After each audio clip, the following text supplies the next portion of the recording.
आजच डाउनलोड करा आणि तुमच्या आवडत्या मालिकांचा आनंद लुटा। नका खरं सांगायचं तरी कल्पना मला शुभोनी सुचवली। तो म्हणाला त्या मुलीला शिक्षा करून काही उपयोग नाही, त्यापेक्षा मुलाच्या आई वडिलांशी बोला, चर्चा करा, कदाचित चांगलं काहीतरी घडेल। अच्छा, म्हणजे हे सगळं कारस्थान शुभ्याचं आहे। तर श्रावणीला वाचवण्यासाठी यांनी विश्वंभरला हे डोस पाजलेत। हे शुभ्याला ना तर बघूनच घेते। मानलं शुभूला। शुभूच्या सांगण्यावरून त्यांच्या दारात गेला होतास? मी त्यांच्या दारात गेलो नंदा का, कारण आपल्या मुलीचं भलं व्हावं म्हणून। कारण तो मुलगा खरंच खूप चांगला आहे। मी तर म्हणलो तुम्ही लग्न केलं पाहिजे, पण ती लोक तर पार तुमच्या लेकरापर्यंत गेलीत मॅडम। आणि हाईट म्हणजे तुम्ही त्या आशीर्वादासाठी पैसे पण दिलाय। मॅडम मॅडम शट अप,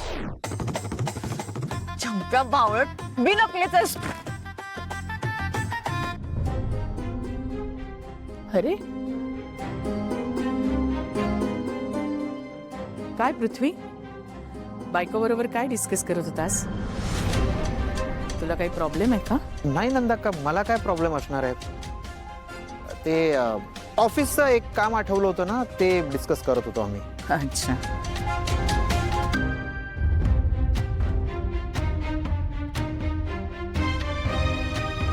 बरं ते डिस्कशन वगैरे सोडा, आपल्या मोक्षाचं लग्न ठरलंय, तयारीला लागा, लग्न जोरदार व्हायला हवं। पण विश्वंभर, त्यासाठी तुला किती संघर्ष करावा लागलाय हे लग्न मोडणाऱ्यांना कळू दे जरा। माझ्या संघर्षाचं सोड नंदा का, आपल्या मुलीच्या सुखासाठी 50 एकर जमीन द्यावी लागली म्हणून काय झालं? हो, पण त्यासाठी तुला त्यांना विनंती करावी लागली की कोणी ऐऱ्या गेऱ्याच्या सांगण्याकडे लक्ष देऊ नका म्हणून। विश्वंभर, तू आपली काहीही चूक नसताना तुझं पद, प्रतिष्ठा, मान सन्मान सगळं बाजूला ठेवून त्यांच्या दारात गेलास। मला खूप वाईट वाटलं रे।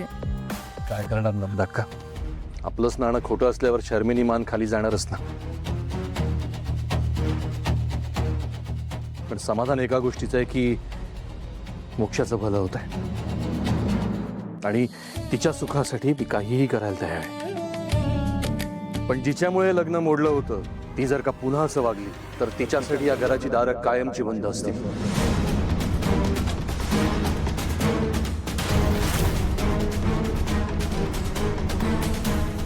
सांग तिला।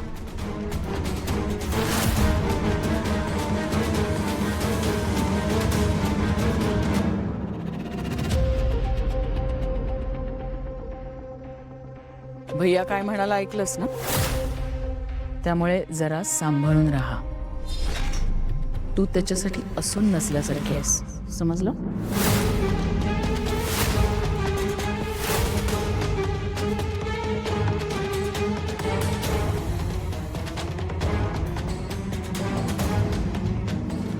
विश्वंभर एवढं बोलला तरी हिचा तोरा काही उतरत नाहीये।